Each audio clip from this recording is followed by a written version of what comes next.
I'm asking, what do you think is the right thing to do vis-a-vis this situation? Vis-a-vis, that's how smart people talk. I like it, Daniel. An online female acquaintance from the city of Dnipro, Ukraine, who I've chatted to for most of a year, is still in Ukraine. We never met in person, though she seems genial and honest. She's attractive and wanted us to travel something prior to this, on my dime mostly, haha, although 'tis more Eastern Europe idea of what a high-value male does as opposed to immediate red flag. Yeah, it's not that crazy. She's a college professor and says they've been working from home and that a certain amount of regular commercial activity is going on in the city so far as normal. Quite a few of her friends have left the city heading westward. Many older folks are staying, though. I've asked to what her plans are, and she is not sure, but has asked me to help her and her daughter get out. She has a car, appears there are trains operating in that part of the country, but would like me to get her out. About me, I'm Irish, don't have my own spot to accommodate, and have enough cash to travel to a neighboring country, rent a vehicle, get to Dnipro, and back out of Dodge. Crazy shit right here. Logistically, it's best to fly to Bucharest, which is in Romania, I believe, rent a car, probably not meant to take across border, but who's to know? Drive to Odessa, skirt military fronts, and get to Dnipro. About 2 days driving, factoring delays, driving only in daylight, etc. The worry would be drone or bomber strikes. Yeah, that's a legit worry, is getting fucking drone strike. Dude, this guy is going fucking next level for some pussy. This is insane. Maybe getting stopped by rogue militia or gangsters, or the front can move very quickly. I'm quite agnostic, though, culturally Catholic, and don't want this lady to be killed or be brutalized under a Russian occupation. Fair. I mean, that's you're a real gentleman. Also, I don't want to be blown to bits in the middle of nowhere. I guess getting this lady and others to a city like Bucharest, it's easy enough to move onwards to a different country via rail and air, register for consular assistance, etc. Moving in with me is not an immediate option. Many European nations are offering social welfare, accommodation, etc. for Ukrainian nationals, and giving her education and experience would be qualified for my jobs in Western Europe, where she took to stay long-term anyway.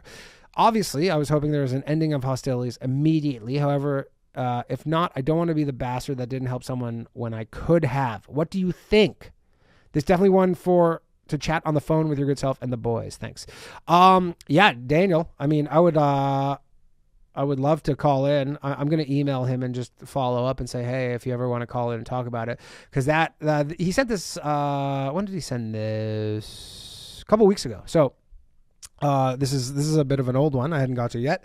And I would say, I mean, dude, this is one of those things you go, normally you'd be like, what a fucking simp. What a simp. You're traveling to a war zone for a girl you never met. But but in this scenario, I mean, there is this brutal war. You would be helping. I guess how'd you meet this girl? I guess people meet online and they just have these like kind of, you've been talking to her for almost a year. It's not nothing. You obviously know her. It's not that far to get to Ukraine from Ireland. But fuck, man, I don't know if you guys saw on this dude Gabriel Martinez Garcia, something like that. His name is. He was on Rogan recently, and he was the guy who got fired from Apple for he had that book. He's like this advertising tech guy or whatever. And he went to Ukraine just to check it out because he's got that fucking Apple severance money, and why the fuck not? He went to Ukraine, and he's like, you can go in there. And he says, you get in there and it's like they have air raid sirens, but because they're not at the fucking main, in Kiev, they're on, farther away. And, air raid siren goes off, and then everybody goes in the bunker or whatever. And then it goes off again. And they're just, fuck it. We're not going to. So it seems like many places are having a mostly normal life, except for obviously a few cities where it's the war is really, really central. But I mean, in terms of stories go, this is a fucking all-timer right there. If you go get this chick, get her, and I mean, I guess you're not smuggling her, but assuming that they'll let you into Ukraine, which I guess they will, go get her and then fucking extract her from a war zone, that'd be quite the story. The worst thing would be ever is you get her out of there and she just turns out you fucking hate her guts. The moment you meet her and you get her out of there, it's like, oh, this chick sucks.